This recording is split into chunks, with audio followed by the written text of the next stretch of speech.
Nas montanhas mais altas, nas profundezas dos oceanos, nos desertos escaldantes, nas calotas polares, debaixo da terra, nas copas das árvores, na mata fechada, no jardim de casa. A vida está sempre presente nas mais variadas e exuberantes formas. Seres adaptados ao meio onde vivem e que estabelecem relações entre si.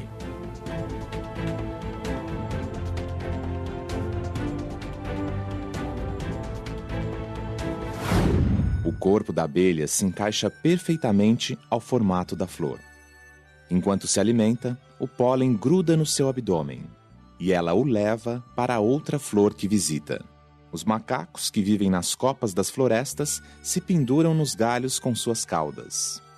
O bico do beija-flor, fino e comprido, alcança com facilidade o néctar no interior das flores tubulares. Os cactos sobrevivem à seca. Além de acumularem água no caule, seus espinhos são folhas modificadas que evitam a perda de água. Você já parou para pensar como surgiram tantas espécies diferentes? Será que essas espécies sempre foram do mesmo jeito que são hoje? E se o ambiente mudar? O que acontece com essas espécies tão bem adaptadas? Essas perguntas sempre intrigaram cientistas. E em 1858, Charles Darwin e Alfred Wallace demonstraram uma explicação para a origem das espécies que é válida até os dias de hoje. A Origem das Espécies é um livro extremamente importante. O Darwin reuniu informações das mais variadas fontes, olhando o fóssil, olhando a embriologia dos seres vivos, olhando a geografia dos seres vivos, aonde que os diferentes espécies estão. E ele juntou tudo isso no argumento para sustentar a seguinte ideia: todos os seres vivos que existem hoje são aparentados uns aos outros. E eles descendem de seres vivos que existiram no passado. A teoria da evolução reúne uma série de evidências que a torna irrefutável até os dias de hoje. Uma de suas principais se deu por meio do estudo dos fósseis. Essa palavra deriva do termo latino fósseis e significa ser desenterrado. Fósseis são restos e vestígios de animais, plantas e outros seres vivos que se conservaram de uma maneira natural ao longo de milhões e até bilhões de anos.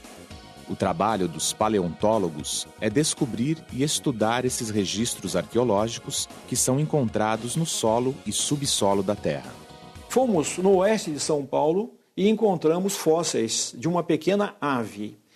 Esses ossos aqui seriam as aves conhecidas mais antigas do Brasil e talvez até da América do Sul.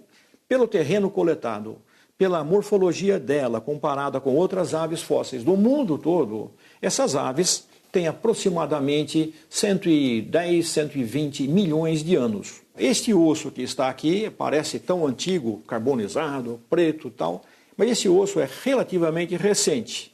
É um osso que não deve ter mais do que 15 mil anos. Esse dente é um dente de mastodonte, é um tipo de elefante que existiu aqui na América do Sul e aqui no Brasil, e esse procede do Nordeste. Quando se cai num terreno adequado à fossilização, então eles são fossilizados. E quanto mais tempo ele ficar preservado como osso, ele pode ser substituído quimicamente. Aqui não temos mais osso quimicamente falando. Ele virou tudo mineral. Porém, microscopicamente, conserva ainda a estrutura de um osso, porque o mineral vai substituindo o tecido orgânico lentamente e mantém a forma, inclusive, a nível microscópico.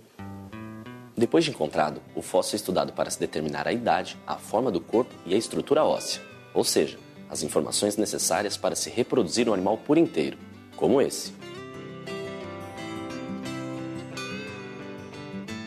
O professor Herculano está trabalhando em um taubatério. Taubaterium é um mamífero mais comum entre os fósseis que coletamos aqui na bacia. Jamais encontramos um indivíduo completo. Encontramos dentes, fragmentos de crânio, de mandíbula, de coluna, de costelas, de todos os membros, de todos os ossos praticamente. Hoje nós temos uma ideia, mais ou menos, de como era o corpo inteiro desse mamífero. Então o crânio vai ser reconstruído aqui e nós vamos buscar a forma que ele tinha, tanto no focinho, no nariz, na abertura do olho, no encaixe da mandíbula, tudo o máximo que a gente puder conseguir de realidade. E sobre a evolução das espécies? O que esses fósseis podem nos dizer? Eles podem nos dar indícios de parentesco entre os seres vivos já extintos e os atuais. Durante sua viagem pela América do Sul, ao passar pela Argentina, na praia de Punta Alta, Darwin encontrou fósseis de uma preguiça gigante. Notou as semelhanças do animal pré-histórico com as espécies de preguiça que ele havia visto. Para Darwin, isso foi uma forte evidência de que as espécies mudam ao longo dos tempos. Ele desenvolveu as ideias sobre como essa mudança evolutiva ocorre.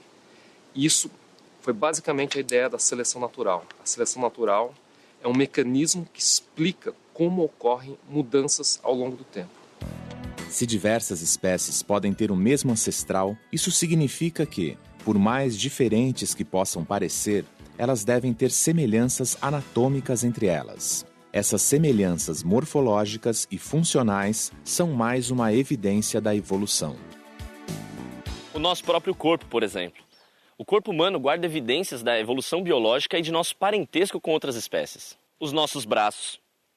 À primeira vista, não tem nada de parecido com as asas de uma gaivota, ou as patas dianteiras de um cavalo, ou ainda mais, as nadadeiras de um golfinho. Mas por incrível que pareça, esses órgãos têm a mesma origem embrionária. Ou seja, derivam do mesmo tipo de célula do embrião, antes delas começarem a se transformar nos tecidos e órgãos que vão constituir o ser vivo. São considerados órgãos homólogos e indicam que nós, os golfinhos, as gaivotas e os cavalos, somos todos descendentes de um ancestral comum.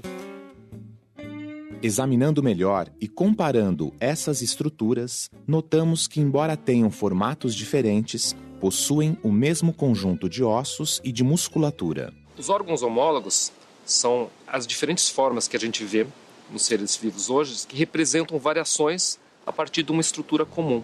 Se você olha atentamente os ossos que compõem cada uma dessas estruturas, você vai ver que, na verdade, são essencialmente os mesmos ossos que estão presentes em cada um deles, só que modificados.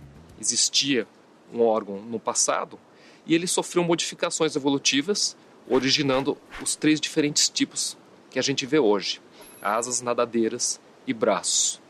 O processo evolutivo é que explica cada um desses 3 tipos de modificação que ocorreu ao longo do tempo. A evolução consiste em alterar coisas que já existiam. Já existia um repertório de ossos, de tecidos para montar um tipo de braço. Ele foi modificado para exercer diferentes funções. Mas como se dá o processo da evolução? Como diferentes adaptações se fixam a uma população a ponto de gerar uma nova espécie?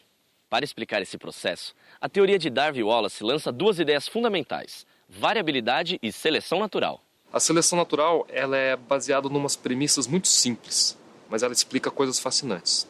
Quais são as premissas simples? A primeira premissa é de que existe variação nos seres vivos. Então, por exemplo, tem bichos que são maiores, outros são menores, uns que têm pelagem mais escura e outros que têm pelagem mais clara. Outra premissa importante é que parte dessa variação é herdável, ou seja, é transmitida dos pais para os filhos. Pais com pelagem escura tendem a ter filhos com pelagem mais escura. Pais maiores tendem a ter filhos com tamanhos maiores. Tem uma base genética associada a esses traços e ela é transmitida dos pais para os filhos.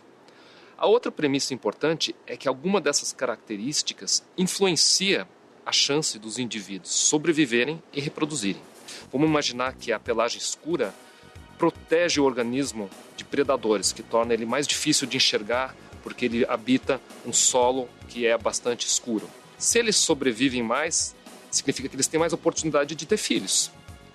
Se eles têm mais filhos e eles transmitem para os filhos a base genética para a pelagem escura, isso quer dizer que na geração subsequente a pelagem escura vai se tornar mais comum.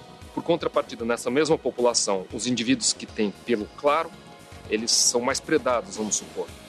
Eles sobrevivem menos. Eles vão ter menos filhos. Então, a cada geração vão nascendo menos e menos filhos com a pelagem clara. A seleção natural é um processo que explica como mudanças evolutivas podem ocorrer. Uma outra evidência da evolução é a existência de órgãos vestigiais. Se existem órgãos que se desenvolveram e desempenham um papel essencial na sobrevivência de determinadas espécies, existem outros que atrofiaram e perderam suas funções. São os chamados órgãos vestigiais. Nós mesmos, seres humanos, possuímos alguns desses órgãos também.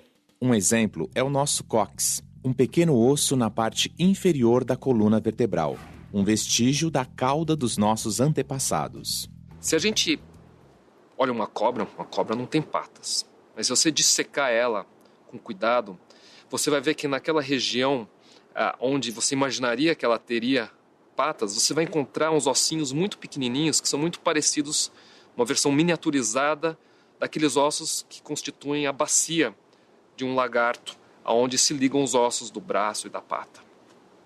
O que isso sugere? Isso sugere que a cobra, apesar de ela não ter patas, ela descende de um ancestral comum que no passado existiu e tinha patas. Ela perdeu as patas, mas ela não perdeu ela por completo. Ela ainda retém alguns poucos vestígios das estruturas de patas que existiam no passado. Isso representa um órgão vestigial. Ao longo do tempo, as descobertas científicas de Darwin e Wallace provaram-se corretas. Todas as espécies, inclusive nós, estamos em constante processo de evolução. Não percebemos isso porque o nosso tempo de vida é insignificante em relação ao tempo necessário para o surgimento de uma nova espécie. Mas compreender esse processo é essencial para entendermos que somos parte da natureza. Temos muito mais em comum com outros seres do que imaginávamos, e respeitar esse passado é respeitar a vida.